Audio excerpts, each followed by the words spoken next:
دیارە ئەمەی کە ئێستا دەبینەوە ئێمە ئێستا لێرە ئامادەین تەمرین و پرۆڤەکردنی ئەم گروپە جوانە بچووکەی مۆزیکە لەگە کەژاڵ ئەحمەدی شاعر کە دوای 10 ساڵ دابڕان جارێکی دیکە هاتووتە ناو دنیای شعر و ئەدەبیات ئەو خانمە شاعرێک کە خاوەنی چەندین بەرهەمەی ناوازە و خەڵکێکی زۆریش پاشان کە لە ساڵی 2007-2008 دابڕە لە دنیای شعر و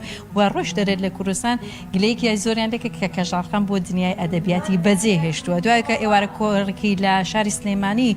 ساز کرد لە شاری هەولێریش گەڕاوەتەوە غەریبی دەکەم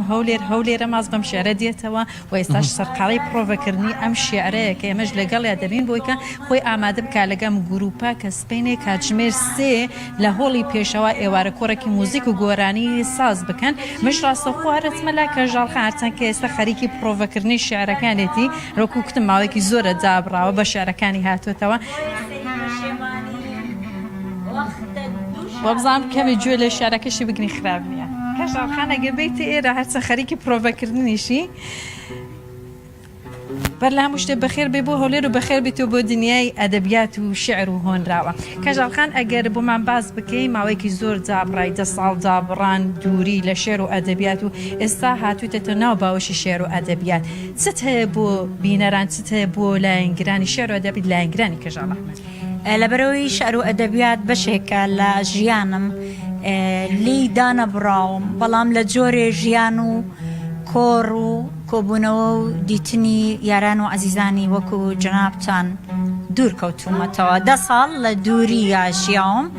دووری لە کوردستان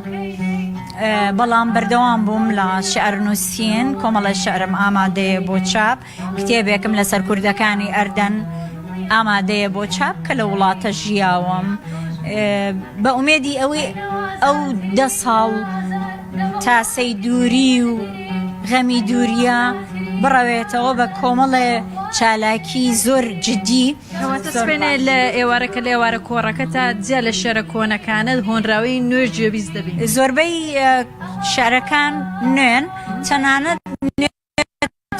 لەوانش کە لە سلەیمانی خوێندمەوە لە کۆڕەکەی سلەیمانیە هەندێک شعری تازەی تیابوو زۆرینە هەر تازە بوو ئەوەی سلەیمانیش لە هەولێر کۆمەڵێ شعری ترا کە لە هیچ وێنە نەمخوێندۆتەوە بیرەوەری زۆر دێنێتەوە مێشکی هەموو لایەکمان چ مزگەریەک بە لایەنگرانی خۆت دەدێت چیان پێ دەڵێ من پێخۆش حاڵە بم ئامادە بن سبەینێ سەعات 3 لە هۆڵی پێشەوە بۆ یادەوەریە جوانەکانمان بەیەکەوە چونکە ئەمرێکمان لە شعر نووسین و گوێگرتن لە هەستی یەکتر بردۆتە سەر ئەوەی کە مشدەکە ئەوەیە کە ئیتر ئەمانە حەزەکەم ببێ بە هەمیشەیی لە هەموو شوێنێکی کوردستان لە هەر شوێنێک کورد هەبێت جۆرێک لە کۆڕی تایبەت و دۆزینەوەی بەهرەی نوێژ لەگەڵ کۆڕە شعرەکانی منا دەرەکەون وەک ئەوەی لە سلەیمانیش تیپی کچانی مەحوی و تیپی لەیزین بۆ باڵێ ئەوانە دەرکەوتن لێرەش کۆمەڵ گەنجی بەهرەمەندی ئەم شارە جوانە شاری هەولێر دەرەکەون زۆر باشە هەولێر چت بیر دێنێتەوە چ بەڵێنێکیش دەدایە بەڵێنە دەی کە دانەبڕێتەوە ئیتر ئێمە نازانین ئەم کەشتی ژیانە بۆ کوێمانە بە هەمیشە بەڵێنی من ئەوەیە من لەسەر ئەم خۆشەویستیەی خۆم بە وڵاتی خۆم هەر بەردەوامە بم و سپاس بۆ جوانیەکانی ئەو کەسانەی کە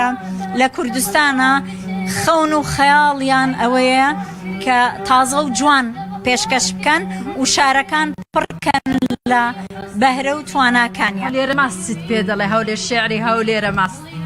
غەریبی دەکەم هەولێرە ماست هاتیتە ناو هەولێر و ماستێ غەریبی دەکەم گوڵە باخ من پێڵم گوڵە باخ من هەمیشە لە ئامێزی توام و هێشتار غەریبی دەکەم بەڕاستی